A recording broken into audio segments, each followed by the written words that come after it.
முத்தமிழர் கலைஞருடைய ஆட்சி வரும்பொழுதெல்லாம் இந்த திராவிட மாடல் அரசையும் சேர்த்தே நான் சொல்றேன். நான் எல்லாரும் என்ன தெரியுமா பேசிக்குவாங்க, இவங்க வந்தாங்க இந்த அரசு ஊழியர்கள் தான்ப்பா செய்வாங்க, அது குறிப்பா அந்த ஆசிரியர்களுக்கு தான்ப்பா செய்வாங்க அப்படின்னு எல்லாரும் சொல்லுவாங்க. ஆனால் எங்களுக்கான பெருமை, எங்க அரசு ஊழியர்களை எங்களுடைய ஆசிரியர் நாங்க பாதுகாப்பா, யாரு பாதுகாப்பா, எனக்கு அந்த உரிமை.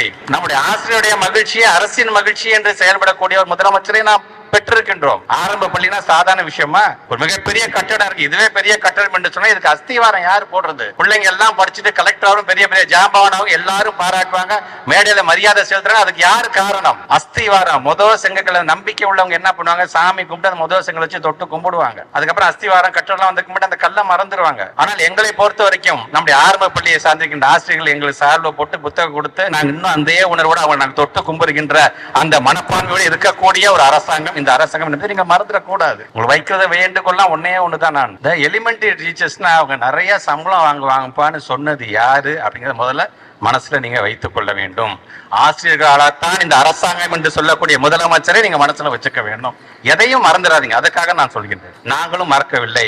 தமிழ்நாட்டுடைய முதலமைச்சர் வாக்குறுதி என்ன கொடுத்தாரோ, அவர் சட்டமன்றத்தில் இருந்துன்னு சொல்லி இருக்கிறார். நாங்கள் கலைஞர் வழியில் வந்தவர்கள் என்ன வாக்குறுதி கொடுத்தோமோ அந்த வாக்குறுதி நாங்கள் மறைக்கவும் மாட்டோம், மறுக்கவும் மாட்டோம் என்று சொன்னவர் யார் என்று சொன்னா நம்முடைய தமிழ்நாட்டுடைய முதலமைச்சர். நீங்க மறந்துடக்கூடாது. நமக்கு இன்னொரு பெருமை, நமக்கான தலைமை ஆசிரியர் இன்னைக்கு யாரு அப்படின்னு பார்த்தா நம்முடைய மாண்புமிகு தமிழ்நாட்டு முதலமைச்சர். ஆனா நமக்கு இந்த வருஷத்திலிருந்து உதவி தலைமை ஆசிரியர் ஒருத்தர் வந்துட்டாரு, மாண்புமிகு துணை முதலமைச்சர். நான் உங்களுடைய வகுப்பு ஆசிரியர். நான் என்ன பண்ணேன்னா இங்க என்னெல்லாம் கேட்கல அதை கொண்டு போய் தலைமை ஆசிரியர் சொல்லி எங்களுக்கு இந்த கிளாஸ் ரூம் செஞ்சு கொடுங்கன்னு சொல்லி அதை வாங்கிட்டு வர வேலையை தான் நான் செய்வேன், கண்டிப்பா செய்து காட்டுவேன் என்கின்ற எனக்கு நம்பிக்கை இருக்கின்றது.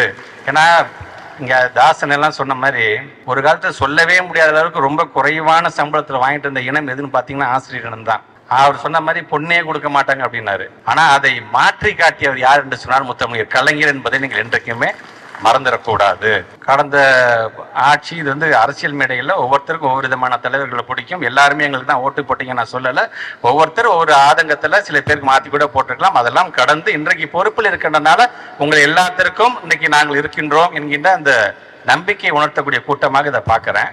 அதனால சொல்றேன், எங்களுடைய கருத்துக்களை நடைமுறை சிக்கலை சொல்வதற்காக சொல்றேன். சில பேர் 10 வருஷம் இருந்தாங்க, 2011 2021 வரைக்கும். அப்ப நடந்த பிளஸ் அண்ட் மைனஸ் எல்லாத்தையும் ஒதுக்கி அதை சீர் செய்யறதுக்கு எங்களுக்கு 3 வருஷம் ஆயிடுச்சு முதலமைச்சருக்கு. அதை சீர் செய்து இன்னைக்கு ஒரு நல்ல ஒரு இடத்துக்கு அதை கொண்டு செல்ல வேண்டும் என்கிறதுல ஒவ்வொருத்தரையும் இன்னைக்கு பணியாற்றி கொண்டிருக்கின்றோம். அதனாலதான் இந்த 3 வருஷத்துல காலை உணவுல இருந்து சரி, அது தமிழ் புதுவனாக இருந்தாலும் சரி, புதுமை பெண் திட்டமாக இருந்தாலும் சரி, கலை பண்பாட்டு கொண்டாட்டமாக இருந்தாலும் சரி, ஹைடெக் லாபாக இருந்தாலும் கிட்டத்தட்ட 60க்கும் மேற்பட்ட திட்டத்தை நாங்க கொண்டு வந்திருக்கிறோம். நம்மளுடைய மாநில மக்கள் மட்டுமா பாராட்டுறாங்க, மற்ற மாநிலம் நம்மளை பாராட்டுகிறது என்று சொன்னால் அந்த பெருமைக்கு 2 பேருக்கான ஒண்ணு முதலமைச்சர், என்னுடைய ஆசிரியர் பெருமக்கள். நாங்க என்னதான் நினைச்சாலும், என்னதான் சிந்திச்சாலும், என்னதான் திட்டம் கொண்டாந்தாலும் அதை வெற்றிகரமாக ஆக்கக்கூடிய யாருன்னு பார்த்தா களத்தில் இருக்கின்ற நீங்கள். ஆக இன்றைக்கு அது மிக சிறப்பான முறையை நான் செஞ்சுட்டு இருக்கனாலதான் இந்தியா டுடேல கூட 10 ஆளுமைகள் 8வது இடத்தில் யாரும் எட்டி பிடிக்க முடியாத இடத்தில் இருக்கக்கூடிய நம்முடைய திராவிட மாடல் அரசு முதலமைச்சர் நீங்க மறந்துடக்கூடாது. இன்னும் 2 வருஷம் தான் ஆட்சியா, 7வது முறையாம் திராவிட முன்னேற்ற கழகம், அடுத்த 7 ஆண்டும் திராவிட முன்னேற்ற கழகம் தான் என்கின்ற நம்பிக்கையை இன்னைக்கு மக்கள் வைத்திருக்கார் என்று சொல்வது உங்களுக்கு செய்ய வேண்டிய கடமை எங்களுக்கு உண்டு என்பதற்காக இதை நான் சொல்கின்றேன். ஒரே கையெழுத்துல 1 லட்சம் பேர் வீட்டுக்கு அனுப்பிச்சது யாரு, ஒரே கையெழுத்துல 1/2 லட்சம் பேரை பணி நிரந்தரம் செய்தது யார் என்பதை நீங்கள் சிந்தித்து பார்க்க வேண்டும் என்பதற்காகத்தான் இதை நாங்கள் நினைவூட்டி கொண்டிருக்கின்றோம். எத்தனையோ பேர் மூல செலவு செய்யலாம், எத்தனையோ பேர் உங்களுக்கு இழுக்கலாம், எத்தனையோ பேர் என்னப்பா இப்படி சொல்லிட்டாங்க அப்படி சொல்லி எப்படி வேணா உங்களை திசை மாற்றலாம். என்னை பொறுத்தவரைக்கும் கலைஞர் பாசறையில் வளர்ந்தவர் நீங்கள், கலைஞரால் வளர்க்கப்பட்டவர் நீங்கள். உங்களுக்கு தெரியும் எது நல்லது எது கெட்டது என்று. உள்ளே நுழையும் போது முகப்புல பார்த்தேன் முத்தமிழர் கலைஞர் போட்டோ இல்லை, நான் கொஞ்சம் ஏமாந்தேன், என்னடா அது கலைஞர் போட்டோ இல்லாம இருக்கு என்ன முகப்புல. உள்ள பார்த்தா எல்லா முகமும் கலைஞராகவே எனக்கு தெரியுது. ஏன்னா கலைஞரால் வளர்ந்தவர் நீங்கள் என்கிற அந்த பெருமை எனக்கு.